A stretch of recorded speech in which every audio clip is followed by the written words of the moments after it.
सारी की सारी सिद्धियां और चमत्कार जिनको आप तलाश करते हैं बाहर नहीं है, वो हमारे भीतर निवास करती हैं। जिन चीजों की आपको तलाश है, जिन चीजों को आप चाहते हैं, कस्तूरी का हिरण चाहता है हमको सुगंधी मिले, भागता तो है, दौड़ तो लगाता है, लेकिन वो खाली हाथ रह जाता है। उसकी इच्छा तब पूरी होती है जो अपनी नाक को अपनी नाभि से लगा करके चैन के साथ में देखता है कि ये खुशबू तो हमारे भीतर से आ रही थी। बेटी हमारे भीतर से आती, सही मान, मुसीबत हमारे भीतर से आती, बीमारियां हमारे भीतर से आती हैं, हमारे क्लेश हमारे भीतर से आते हैं, द्वेष हमारे भीतर से आते हैं, रोष हमारे भीतर से आते हैं, निंदा हमारे भीतर से आती है, प्रतिक्रिया है हमारी। ये जिन चीजों को आप ये समझते हैं मुसीबत है, ये मुसीबत नहीं है, ये प्रतिक्रिया है। बीमारी क्या है? हमारे भीतर की गंदगी की प्रतिक्रिया है। मच्छर क्या है? मक्खी क्या है? ये क्या है? गिडार क्या है? कुछ भी नहीं, गंदगी की प्रतिक्रिया है। गंदगी बनी रहेगी, मच्छर जरूर पैदा होंगे, मक्खियां जरूर पैदा होंगी, कीड़े जरूर पैदा होंगे, दूसरी चीजें जरूर पैदा होंगी। गंदगी जब तक तेरे पास कायम है तब तक बेटे तेरे खिलाफ वाली प्रतिक्रिया परिस्थितियां जरूर आती रहेंगी, जो कोई नहीं रोक सकता। अगर रोकना है तो अपने आप को साफ कर, अपने आप को ठीक कर। बाहर की परिस्थितियां सुधार दे बेटे, हम सुधार देंगे, लेकिन भीतर वाली परिस्थितियां अगर तेरी ज्यों की त्यों बनी रही तो बाहर वाली सहायता और बाहर वाले सहकार से तेरा कैसे भला हो सकता है? जो मदद भगवान शंकर जी ने भागीरथ को की थी, वही मदद भस्मासुर को, जो मदद शंकर जी ने अन्य किसी लोगों को की होगी, ऋषियों को की होगी, वही मदद शंकर भगवान ने रावण की भी की। रावण की भी मनोकामना पूर्त करने के लिए आशीर्वाद मांगे थे, आप आशीर्वाद मांगिए और हम दे देंगे। तो अब तो हमारा उद्धार हो जाएगा। नहीं बेटे, अभी उद्धार नहीं होगा। तेने सुराख जो करता था वो बंद कर दिए। सुराख बंद करने से ही तो काम चलेगा नहीं। तेरी बर्तन में कुछ सामान भी तो होना चाहिए। सुराख बंद कर दिया, सुराख तो बंद कर दिया, ये तो अच्छा है, पर इसमें कुछ जमा भी तो कर, कुछ जमा भी तो कर इसमें। नहीं साहब, पहले जो हम शराब पीते थे बंद कर दी तो बेटे बड़ी अच्छी बात है। अब शराब पीने से तेरा स्वास्थ्य खराब होता हुआ नहीं होगा। अब तेरे दूध पीना शुरू किया कि नहीं, तेने व्यायाम करना शुरू किया कि नहीं? महाराज जी वो तो मैं नहीं कहता, शराब पीना बंद कर दिया तो तेरा नुकसान होना बंद हो जाएगा। बस तेरी उन्नति होनी चाहिए, वो कहाँ से होगी? इसीलिए हमने हमेशा ये सिखाया है कि अपने व्यक्तित्व का एक हिस्सा वो जिसमें हमारे अंदर कमियां भरी पड़ी हैं, गंदगियां भरी पड़ी हैं, दोष दुर्गुण भरे पड़े हैं, उनको हमको दूर करने के लिए अपने आप से लोहा लेना चाहिए और अपने आप से लड़ाई लड़नी चाहिए। अपने आप से लड़ाई लड़ना आध्यात्मिकता का पहला वाला हिस्सा है। हमारा आध्यात्मिक जीवन जिन श्रेष्ठ गुणों की वजह से, जिन शालीनताओं की वजह से, जिन विशेषताओं की वजह से उन्नतिशील नहीं हो पा रहा है, इनको हमको कैसे पूरा करना चाहिए? ये दोनों हिस्से अध्यात्म के हैं। अगर दोनों हिस्से आपके अध्यात्म के पूरे कर रहे हैं, अर्थात दोष दुर्गुणों का निवारण और श्रेष्ठ सत्प्रवृत्तियों का अभिवर्धन, तो आपके दोनों कदम धीरे धीरे बढ़ते हुए चले जाएंगे और आप इन्हीं दोनों कदमों के सारे लेफ्ट राइट करते हुए बड़ी से बड़ी, लंबी से लंबी मंजिल को पार करने में समर्थ हो सकेंगे। ये कह रहा था आध्यात्मिकता के संबंध में कि आप भौतिक जीवन में उन्नति प्राप्त करने के इच्छुक हों। जो कीमती वाले देवता आपके पास शरीर और मन के रूप में मिले हुए हैं, शरीर और मन दोनों का सम्मिश्रण है, प्राण शरीर और मन दोनों का सम्मिश्रण है, चेतना का एक भाग है।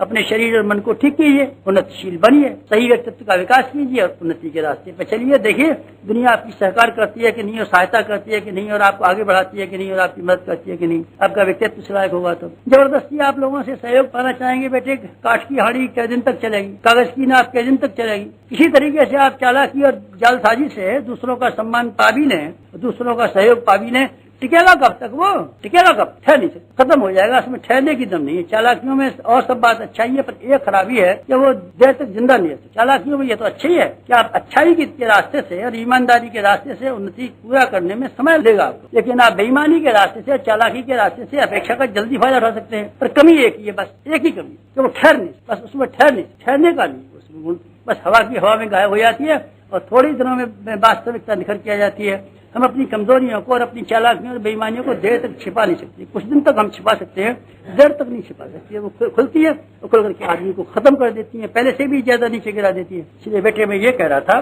भौतिक उन्नति की आप लोगों में से किसी की इच्छा हो और वो टिकाऊ इच्छा हो, टिकाऊ की बात हो, तो इसी रास्ते पर चलना पड़ेगा। और टिकाऊ की न हो तो बेटे फिर आपकी मर्जी की, तब वो रास्ता भी ठीक हो सकता है। कौन सा वाला? जिसको हम चोरी और बेईमानी का रास्ता कहते हैं, शायद वो भी काम दे जाए। अगर आप पकड़ में ना जाए तो, पकड़ में आ जाएंगे तो बेवकूफी का वो भी कहलाएगा। लेकिन सही रास्ता जिसमें कोई जोखिम नहीं है और जिसका परिणाम निश्चित रूप से हो सकता है, वो है व्यक्तित्व का विकास। मैंने कल परसों में कितने ढेरों उदाहरण आप लोगों को दिए कि हमको शरीर और मन जो अपना व्यक्तित्व है, इसको हम ठीक तरीके से परिष्कृत करें तो ये भगवान की पूजा से किसी तरीके से कम नहीं है। भगवान सत्कर्म के रूप में और सद्भाव के रूप में हमारे भीतर विद्यमान है। अगर हम सत्कर्मों का और सद्भावों का पोषण ठीक तरीके से करते हुए चले जाते हैं तो बेटे ये पूजा है भगवान की। भगवान कहाँ है बताइए जरा?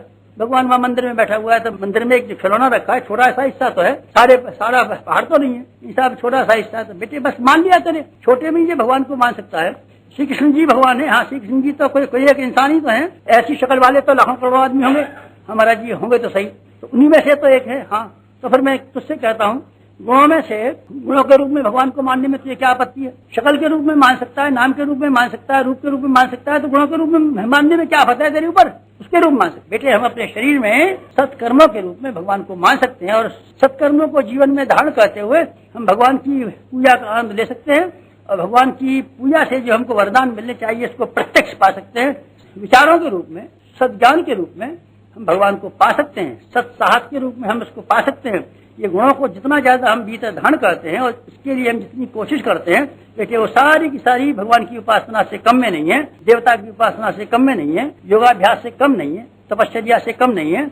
अपने आप का संशोधन कर लेना और अपने आप की गुणों का परिष्कार कर लेना, अगर आप ये करते होंगे तो मैं कहूंगा आपसे कि आप प्रत्यक्ष भगवान की पूजा करते हैं और आपको प्रत्यक्ष परिणाम मिलने चाहिए। भगवान की पूजा के परोक्ष परिणाम भी हो सकते हैं, लेकिन मैं तो प्रत्यक्ष उपासना की बात कहता हूँ, प्रत्यक्ष भगवान की बात कहता हूँ और प्रत्यक्ष मंत्र की बात कहता हूँ। और मैं ये कहता हूँ आप प्रत्यक्ष का परिणाम प्रत्यक्ष में पाइए। भगवान की दुनिया में कायदा काम कर रहा है, कानून काम कर रही है, एक नियम काम कर रहा है, एक मर्यादा काम कर रही है। आप समझते क्यों नहीं है? यहाँ अंधेर नगरी थोड़ी है, यहाँ तो एक क्रम है और यहाँ एक कायदा क्रम की अगर आप चलेंगे तो आप पाएंगे कि हम उन्नतिशील होते चले जाते हैं। फिर आपकी उन्नति को दुनिया के पर्दे पे कोई रोक नहीं सकता। और अगर आप अपने आप को परिष्कृत कर नहीं रहे और आप अपने आप को संशोधित कर नहीं रहे तो बेटे सारे दुनिया की सारी मदद आपके लिए बेकार साबित हो जाएगी और आप उल्टे मुंह गिरेंगे और आप रोएंगे और आप पछताएंगे।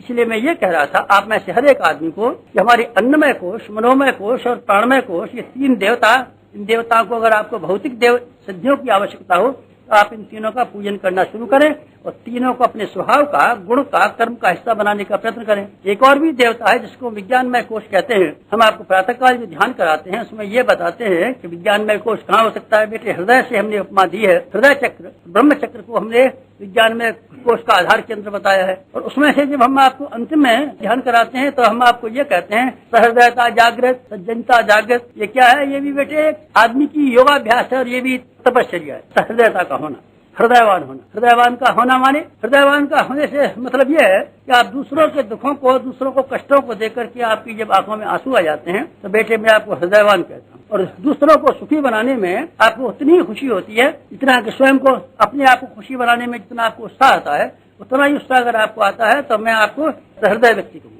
सहृदय व्यक्ति क्या मिल सकता है? बेटे सहृदय व्यक्ति को क्या मिल सकता है? तू जैसी चाहे वैसी मैं कथा बता दूं तुझे। कहे तो मैं पुराणों की कथा बता दूं तो कहे तू अभी की बता दूं, इतिहास की बता दूं।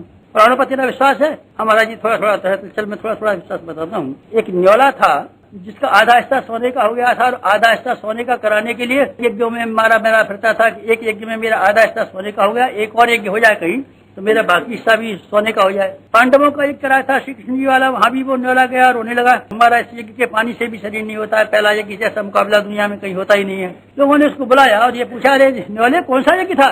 ये पांडवों के यज्ञ से भी बड़ा हुआ है। उन्होंने कहा एक यज्ञ, उसका किस्सा बताया। उसने कहा एक ब्राह्मण था, 7 दिन तक कोशिश करने के बाद में उस अकाल के दिनों में बड़ी मुश्किल से 4 रोटी का अनाज कमा करके लाया। 4 रोटी से उसने 4 हिस्से बना करके 4 रोटियां, एक अपनी थाली में और एक अपनी बीवी की थाली में, एक बच्चे की थाली में, एक कन्या की थाली में, चारों में रख दी। उन्होंने कहा 7 दिन बाद 1 रोटी मिली है। उसको एक ख्याल आया क्या हमसे भी ज्यादा कोई दुखी तो नहीं है, हमसे भी ज्यादा भूखा तो नहीं है, कोई ऐसा आदमी तो नहीं है जिसका प्राण निकल जाए इस अनाज के बिना। इसलिए हम तो अभी केवल 7 दिन से ही मिला है, हम तो और भी जिंदा रह सकते हैं। जिसका प्राण निकल रहा होगा उसका हक पहले है। उन दिनों अकाल पड़ा हुआ था, दुर्भिक्ष। उन्होंने कहा अच्छा तो भाई ठहर जाओ, पहले हम ये तलाश कर लें कि हमारे संपर्क क्षेत्र में कोई ऐसा गरीब तो दुखी तो नहीं है। तो ब्राह्मण ऊपर छत पर चला गया, जोर से चिल्लाया, हमने 7 दिन से हमने नहीं खाया है, लेकिन हमसे भी ज्यादा कोई अगर भूखा आदमी हो तो उसका हक है और हिस्सा है, आए बटाए इसमें से। एक चांडाल ने आवाज लगाई, हमने 1 महीने से हमने नहीं खाया है और हमारे प्राण निकल ही जा रहे हैं, आप चाहें तो हमको रोटी खिला सकते हैं। उन्होंने आवाज लगाई, हाँ भाई आओ, तुम्हारा तो हिस्सा है इसमें से, मैं पहले तुम्हें ही दूंगा। चांडाल भागता हुआ आ गया, ब्राह्मण ने पहली अपनी रोटी दे दी, खाई। अभी तो महाराज मुझे बहुत भूख है, उसकी स्त्री ने भी दे दी, उसकी कन्या ने भी दे दी, उसके बेटे ने भी दे दी। 4 रोटी को खा करके और उसने जब कुल्ला किया और पानी फैलाया उस चांडाल ने, उस स्थान पर वो न्योला पड़ा हुआ था और आधा शरीर सोने का हो गया। ये बात सही है? हाँ बेटे, सिद्धांत है, ये बात सही है। कथा की तो चीज तो मैं नहीं जानता, ये बात सही है कि गलत है। क्या एक और कथा संत एकनाथ के जीवन में आती है। संत एकनाथ कंधे पर कांवर पे रख करके वो ले जा रहे थे गंगा जल रामेश्वरम पर चढ़ाने के लिए। रास्ते में गधा मिला जो अपने प्राण त्याग रहा था प्यास की वजह से। संत एकनाथ ने ये मुनासिब समझा, एक के प्राण की रक्षा होती हो वो ज्यादा अच्छी है, देवता प्रसन्न होते हो तो क्या अर्ज है, वैकुंठ न मिलता हो तो क्या अर्ज की बात है। उन्होंने गंगा जल उतारा, उस गधे को जिस रेगिस्तान में कहीं पानी नहीं था, एक घड़ा उनके गंगा जल बाहर रखा हुआ था उतार गधे के मुंह में डाल दिया। गधे ने लंबी सांस खींची और ये कहा, भाई साहब एक और अगर घड़ा मिल जाता पानी तो शायद हम इस लायक हो जाते कि जंगल में से निकल जाते। संत एकनाथ ने दूसरा वाला घड़ा जो रामेश्वरम पर चढ़ाने के लिए सुरक्षित रखा था उसको उठाया और गधे के मुंह में डाल दिया। दोनों गंगा जल के घड़े पी करके गधा खड़ा हो गया और हंसने लगा और ये कहने लगा, आओ संत एकनाथ, हम और आप छाती से छाती मिला करके मिले। कहा चल चल, गधे के साथ में क्यों मिलूंगा, छाती मिला करके, मैं गधा थोड़ी हूँ। तो कौन है आप? हम तो रामेश्वरम। यहाँ कैसे पड़े हुए थे? हम ये तलाश करने के लिए पड़े हुए थे किसी के दिल भी है क्या, हृदय भी है क्या। हृदय भी करुणा भी किसी के अंदर है क्या, दर्द भी किसी के अंदर होता है क्या, संवेदना भी किसी के अंदर भी है क्या, दूसरों के सहानुभूति रखने वाले भी दुनिया में कहीं रहते हैं क्या। हम ये देखने गए थे। संत का लिबास पहने हुए ढेरों आदमी घूमते थे और हमने वो आदमी करुणा से ओतप्रोत देखा नहीं। हम ये देखने के लिए गए थे तो हम रामेश्वरम, तो संत का कहीं हमको साक्षात्कार मिल जाए, संत का दर्शन मिल जाए तो हमारी आंखें धन्य हो जाए। हमने आपको देख लिया संत के रूप में, आपके भरी हुई हृदय की करुणा को देखकर, और आप संत हैं, आइए हमको छाती से लगाए। संत एकनाथ ने गधे को छाती से लगाया और ये कहा, हमने भी भगवान को पा लिया पीड़ित के रूप, पतित के रूप में। पतित और पीड़ा दोनों हाथ भगवान पसारे हुए बैठे हैं। पीड़ा पुकारती है, हम पीड़ा है, आप कुछ मदद कर सकते हो तो हमारी कीजिए, और पतित पुकारता है, आप हमारी मदद कर सकते हो तो ऊंचा उठा दीजिए। पीड़ा और पतन ये बेटे भगवान के दो हाथ हैं जो ये मांगते हैं कि आप कुछ हमको दें तो फिर हम आपको दें। संत एकनाथ ने कहा, हमने आपको पीड़ित के रूप में, दुखहारे के रूप में, पतित के रूप में पा लिया और हम आपको छाती से लगाते हैं। उन्होंने कहा, आपको हमने सहृदय के रूप में, सज्जन के रूप में पा लिया और हम छाती से लगाते हैं। दोनों आपस में छाती से मिले। ये कौन सी कथा है? ये बेटे प्राणों की कथा है।